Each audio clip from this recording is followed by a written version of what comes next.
Twumvise ubushikiranganji butubarira turondere ubushikiranganji nyene bw'ugwaruka inkino n'imico kama bwatubwiye ati ni turondere ivyangombwa tumaze kuzironka hama rero niho batubwira ati mwe nimuce murindira ati zobabwira umunsi muza kwipimisha irya covid. Hama rero turarindira yuko batubwira umunsi wo kwipimisha turabura, ariko rero tukaba twari twiteguriye yuko tuzojana n'umukuru w'igihugu kuko umukuru w'igihugu nyene niwe yatwirondereye wenyene ngo tuzojane ahantu ngo i Dubai. Hama rero amaze kuturondera aca bicisha mu bushikiranganji, hama natwe bica biradushikira. Uyu munsi rero ikintu cadutangaje, twebwe rero twari tuzi yuko urugendo dufise ruhava ruba ubuno munsi, ariko ntivyashobotse. Twagiye twumva Diregiteri Generale atubarira ati urugendo rwasivye, ati rwasivye kuko ati mwaje kwipimisha, ati mwaratevye kwipimisha, ati kandi ngira ngo ntihabuze ikindi kintu cabiri, ati camwihangana. Twebwe rero tumaze kuvyumva uko twumva biratuvunye inkokora, tuca duharura amahera twari tumaze gusohora, twari tumaze gushika ku miliyoni 4,990. Nukuvuga novuga yuko ari nkazari nk'imiliyoni 5 zaburamwe amahera makeyi. Kuri twese twari 12.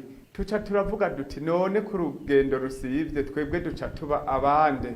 Turasaba rero abajejwe inkino n'imico kama n'abandi bose biyumvamo ko ingoma z'u Burundi zabaye izambere kw'isi yose ko bodushigikira. Ivyo bintu vy'amanyanga ivyama biriko birakorwa ku bijanye n'ingoma, nukuri ivyo bintu bigahagarara. Jewe ndidoga, nkaca nsanga abanyabujumbura nabo baridoga. Iyo habaye amahiganwa umugwi wabaye wa mbere ntibawujana, haca hakora igiturire. Uyu munsi igiturire kiriko kirasivya igihugu c'u Burundi. Nkuno munsi murumva ko umushikiranganji we nyene atujejwe yatangaye. Vyamutangaje aravuga ati nibara kubona ivyo bintu mubigirirwa kandi ari umukuru w'igihugu wenyene yabitumiyeko. Kuri uyu wa kabiri yaratanze inyigisho kubegwa n'urudandazwa ruto ruto ndengambibe,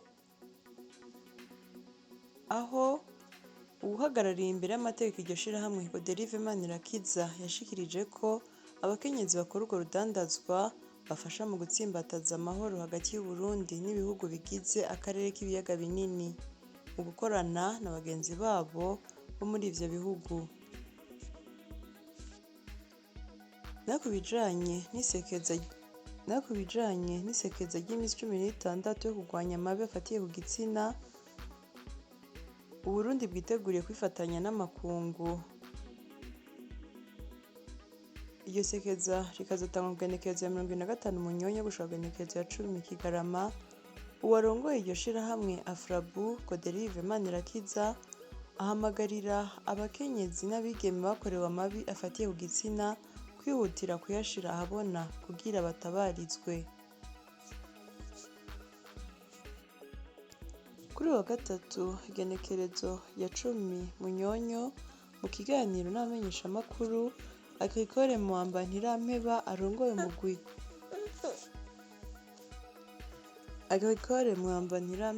arongoye umugwi ujejwe gutegura ibikorwa bijanye n'urumuri rw'amahoro, yashikirije ko urugendo rw'urumuri rw'amahoro ku nshuro ya 15 ruzotangura kuva ku igenekerezo ya 17 gushika ku igenekerezo ya 27 Munyonyo, rukazotanguzwa n'ibikorwa bitandukanye ku mugwa mukuru wa politike, rukazosozererwa n'iyinjira ry'isoko ya Kamenge iheruka gusanurwa.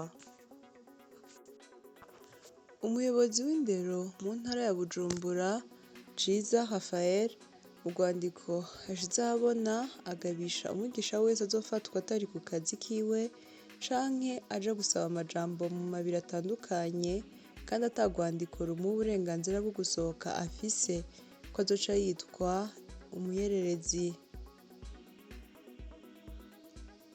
Amenyesha kandi ko n'abigisha bazinduka baja gusaba kunguruzwa bigatuma bacerwa nabo nyene ko bagiye guhanwa bikomeye.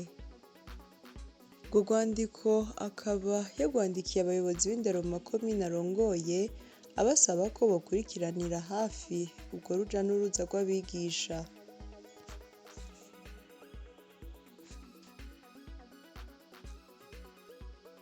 Ishirahamwe Regideso Burundi mu itangazo yasohoye yamenyesheje ko itangwa ry'umuyagankuba ritazogenda neza kuva kuri uyu wa kane igenekerezo 11 gushika ku munsi wa gatandatu igenekerezo 13 Munyonyo kuva isaha 2:30 gushika isaha 8:30 mu ntara ya Gitega, mu ntara ya Ruyigi no mu ntara ya Muramvya n'uruhande rwa Karusi, bivuye ku bikorwa bizoba biriko biratunganywa Izege mu ntara ya Gitega.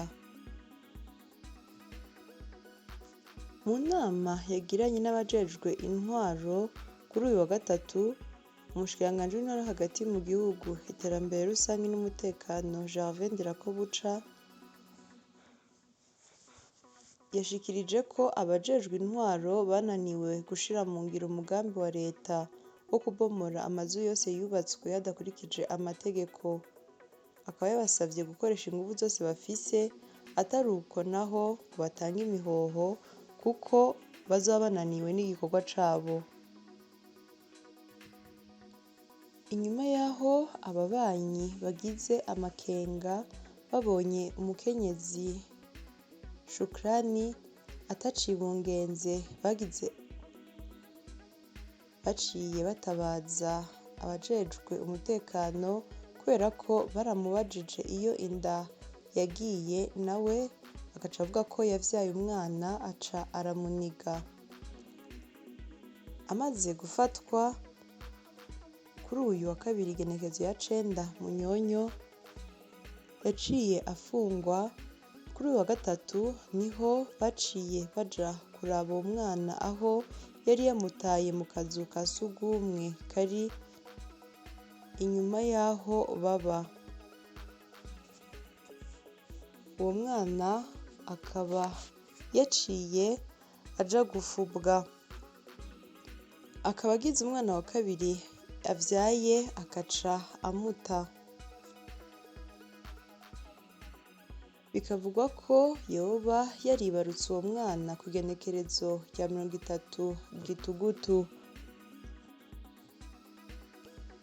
Kuri uyu wa gatatu, imifuko 48 y'isima y'ihinguriro Buseko n'amaritiro 60 y'igitoro vyafatiwe hepfo y'isoko nkuru ya Gitega biriko bidandazwa mu buryo bwa magendo, aho umufuko w'isima wari kugurishwa ibihumbi 40. Uwafatanywe iyo sima yaciye acibwa amande y'umuriyoni, uwafatanywe igitoro acibwa ibihumbi 500. Nk'uko umuhanuzi wa Buramatari ajejwe ubutunzi yabishikirije, Serge Sabukunze, yasiguye ko iyo sima izoca ikoreshwa mu bikorwa vy'iterambere rusangi, nayo igitoro kizoca gihabwa umugwi w'intara ujejwe umutekano. Amakuru y'inkino. Igisata kijejwe gutunganya amahiganwa co mw'ishirahamwe ry'umupira w'amaguru mu Burundi FFB cahaye uburenganzira umugwi wa Rukinzo FC uri mw'ihiganwa rya Primus League bwo kuzoza bwo kuzoza barakirira inkino zabo mu ntara ya Cibitoke ku kibuga citwa Urunani, ariko batarinze gusaba ubundi buryo bwo kwiyunguruza buzobashikana muri iyo ntara. Bakaba basanzeyo umugwi wa Mamuru FC usanzwe wakirira kuri ico kibuga nyene c'Urunani. Inyuma yo kugabishwa ku nyifato itabereye, umumenyereza wa Kayanza United Niyongabo Amar Akbar yahawe ikiringo c'amasaha 72 abe yatanze insiguro zimubuza kumenyereza uwo mugwi wa Kayanza United. Ni mu gihe mu vyo muhora ariko udakoresha imyimenyerezo umugwi wa Kayanza United kuva ku igenekerezo 25 Gitugutu gushika ku igenekerezo rya 8 Munyonyo uyu mwaka turimwo.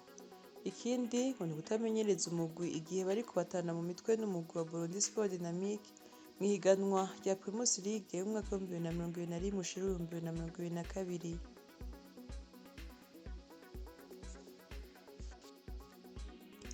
Shassir Nahimana, umukinyi asanzwe akina hagati mu mugwi wa Mamuru FC, niwe yatowe nk'umukinyi w'ukwezi kwa Gitugutu inyuma yo guhiganwa n'umukinyi Landry Ndikumana w'umugwi wa Atletico New Oil FC hamwe na Desire Nduwimana w'umugwi Burundi Sport Dynamique.